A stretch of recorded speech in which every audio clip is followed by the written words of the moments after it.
Hey guys, it's Nikki down here at TA Appliances in Kitchener. Today I've got a really cool fall inspired recipe to make with you guys. It's gonna be a pumpkin fettuccine Alfredo. We are gonna be using the Philips pasta maker today. This is a brand new piece of equipment to me, so let's try and see if we can figure it out together. It's easy assembly. It only took me about 5 minutes to put together, so if I can do it, believe me, you can do it as well. Couple different things to know. We've got our control panel at the back of the machine here. When we push that guy, you'll see two little icons light up here.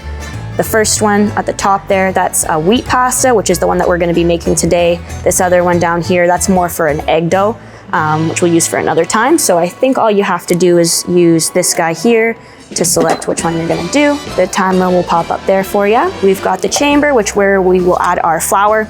The dry ingredients go into this portion here, and then we'll put our lid back on. It has the perforated top where the liquid ingredients will go. We've also got a couple different options for noodles today. We're gonna go with the fettuccine because we're making an Alfredo. But if you wanted to, we've got spaghetti, we've got another fettuccine, maybe some thinner fettuccine noodles. We have an angel hair one, some really, really tiny spaghettis, and then we have the coolest one in my opinion. We've got a penne maker as well. So that's something really cool to me because you can't really do that handmade. That's something that can really only come out of a press such as this one. Let's get started on measuring the liquid ingredients. It says a total of 3 ounces. So that would include both the egg and the water. So what I'm gonna do is put my egg into our measuring cup and then just add the appropriate amount of water until it comes up to 3 ounces. On wheat or egg, let's do wheat. Got our timer here. Our flour into the chamber. Put this guy back on so it doesn't get everywhere. I'm gonna start slowly to add them in here. We've got our countdown timer counting down for us. I think it's supposed to take 3 minutes to make the dough. Oh.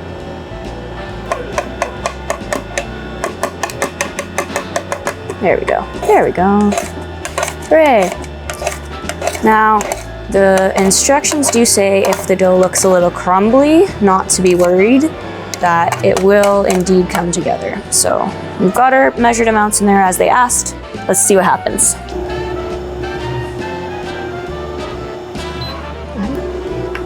Oh, it's coming out. Here it comes.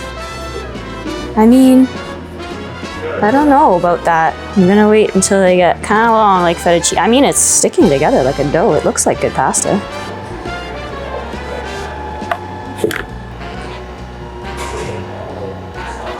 All right, so we've got our fettuccine here. Everything looks good. I'm gonna go ahead and shut our machine off. Perfect, and then now we can get started on the sauce. In our saucepan, I'm gonna use about 2 tablespoons to start. I say to start because I'm always guilty of adding more butter because more butter is just more flavor, but we'll start with that and see how far that goes. This is a pretty basic sauce. There's not too many ingredients in it, but there's all the familiar flavors of fall that we love with the pumpkin. There's even a little touch of nutmeg. That's kind of the secret. Even in traditional Alfredo sauces, I learned that that's a trade secret to make an authentic Alfredo, which I don't know if I can really taste that, but now the next time I have a fettuccine, I'm gonna be looking out.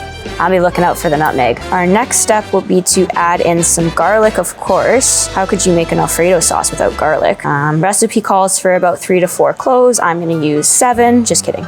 I'm gonna use about 5. Up until now, I've been chopping my garlic by hand, which is a little bit medieval now that I've learned about this device here, the garlic press, which cuts down the time of cutting your garlic and your hands don't smell all bad. All you do is get your little cloves in there and then press away.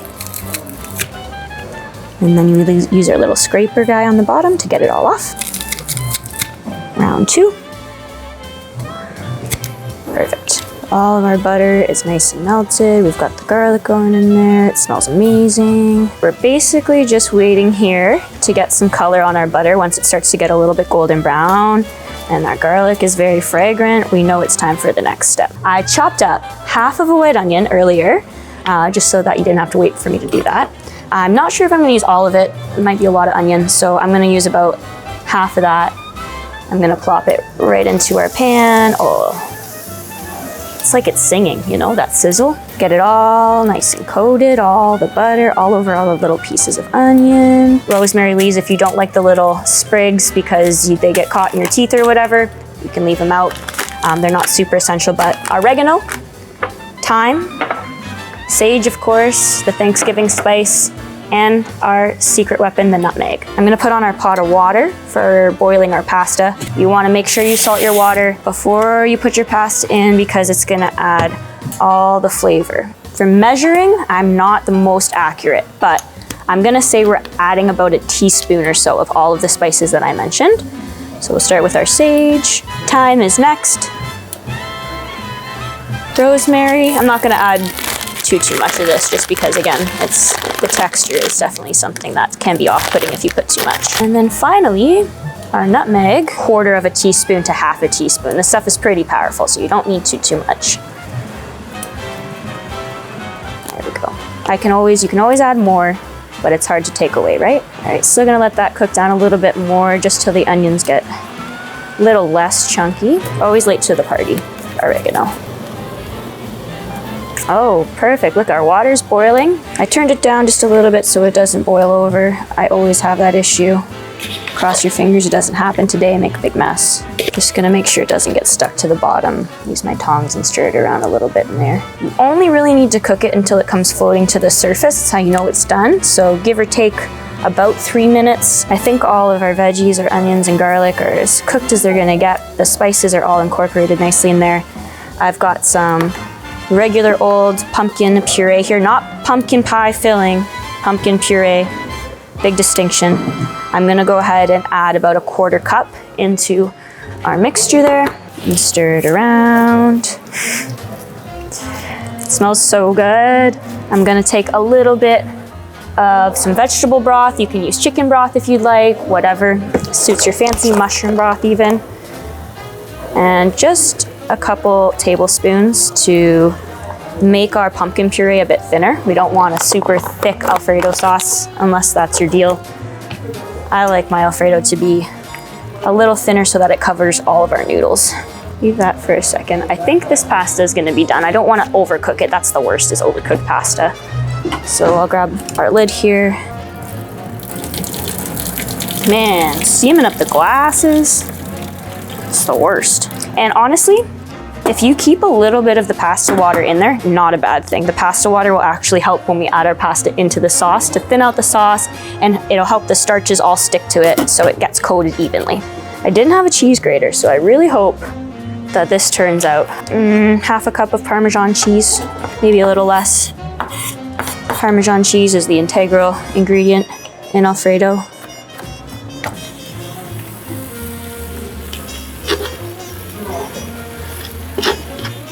It's already starting to melt. This is how this always goes. It always turns out way better than I expect, and I surprise myself sometimes. First time trying this recipe, and honestly, I think it's gonna be a repeat.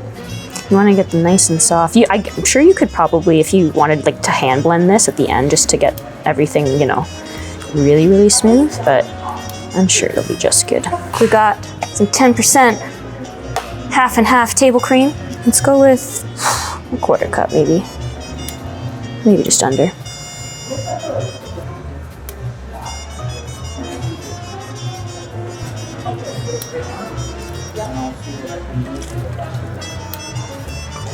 And a little bit of that pasta water, get that in there too. All good. That looks crazy. Yeah, that pasta cooked perfectly. It's the perfect thickness. That's one problem I have. Sometimes when I make homemade pasta myself and I hand roll the dough, it's kind of thick, which I don't always mind, but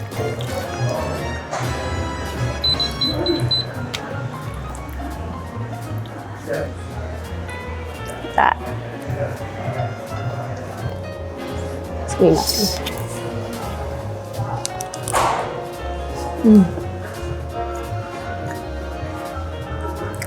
Whoa. Guys, this is unreal. This is unreal. This is crazy. The texture of the pasta, I can't believe this. I'd like to thank our Philips pasta maker for helping us to make the perfect pasta. It's got the texture, the thinness of the noodles, the shape. Oh my gosh. So easy. We mixed all the ingredients in the machine. We didn't have to do any rolling ourselves. Took 3 minutes to put together. It's an easy cleanup, easy assembly. Phillips pasta maker. I'm telling you. I'm Nikki Bowman. You can find me at Nosh with Nick on Instagram. All my recipes are posted there weekly. I try to do about 1 post a week. I'm obsessed. I'm obsessed with this. You can find the Phillips pasta maker at TA Appliances in store or on their website. Thanks for watching our pumpkin fettuccine Alfredo video. What am I saying again?